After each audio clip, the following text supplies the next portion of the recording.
Jesus Christ is real and he's coming sooner than you think. And it might not be the next year or the next 2 years, but he's going to come, and we have to be spiritually ready for his arrival, or else we're going to be cast down into hell on Judgment Day. I know that's a hard pill to swallow, and I might seem like an extremist, but the reason why I seem extreme is because churches water down Christianity and they make everybody believe that as long as you're a good person, you can go into heaven. As long as you don't kill anybody, you can go into heaven. And this is such a lie. If your family member, if your best friend, if your mom didn't give their life to Christ before they died, they are going to be in hell. And I'm sorry to tell you that. I'm sorry to be the one to tell you the truth, but it is the truth. That's the thing. It is the truth. The gate is narrow. The Bible tells us that the gate is very narrow. Over 150,000 people die every single day, and I guarantee you 99% of those people are going to be in hell because they said they'll do it later. They said they give their life to God later. They never took God that serious. They never fully locked in with God. They said, oh, I'm not that religious. I'm just going to live the way I want. You only live once, right? I can party, I can drink, I can smoke. I'll give my life to God later. But that is such a stupid claim. Such a stupid claim, because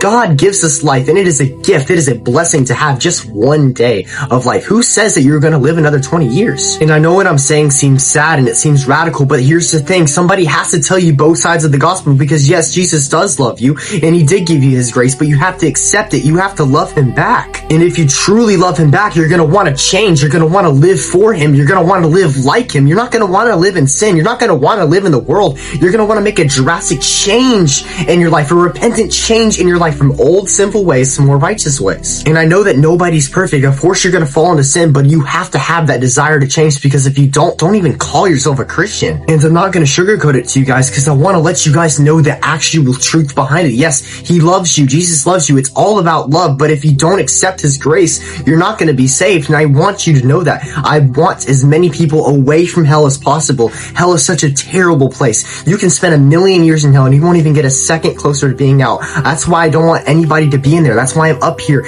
preaching this. And I know you might seem a little scared or a little sad, and I know, but I'm not trying to do that. I'm not trying to install fear into your hearts. I'm trying to just let you guys know the reality of it, that Jesus is going to come back and we have to take him serious. So I'm calling you guys to spread the gospel to people that don't understand this yet, because would you really want to see your mom or your dad or your brother or your sister or your best friend to go to hell on Judgment Day because you didn't tell them? And I'm not trying to be one of those Christian content creators that gives you share slop to make you share the gospel. I'm not. I'm just trying to get this out to as many people as possible. I'm not asking for likes or views. You don't have to like this video. Just please send this to somebody else, because they have to hear this too. I love you guys so much, and this is why I'm telling you. I love you guys, but the Bible tells us as soon as you hear the truth, you need to act on it, because if you don't, you're just a smarter sinner. I love you guys so much, and Jesus loves you so much more. I hope you all have a very, very blessed day.